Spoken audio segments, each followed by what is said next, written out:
95, this allows our members to not let their legal questions become their legal problem or nightmare for that matter.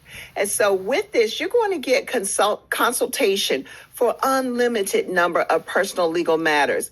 I lent my neighbors some money. They refused to pay me. What are my rights? My neighbor's tree fell on my property causing damages. They refuse to take responsibility for it. What are my rights? Anything of a personal nature, you will not have to check your wallet before you check your rights. We'll even write letters or make phone calls on your behalf. I think we'll all agree a letter or a phone call written by an attorney is definitely going to carry more weight than you trying to do it yourself.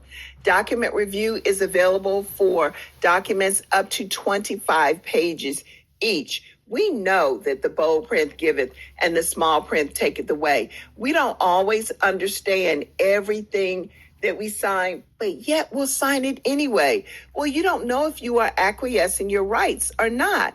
It just makes sense that you would have your attorney review those documents to make sure all the T's are crossed and the I's are dotted. On top of that, you have residential loan document review.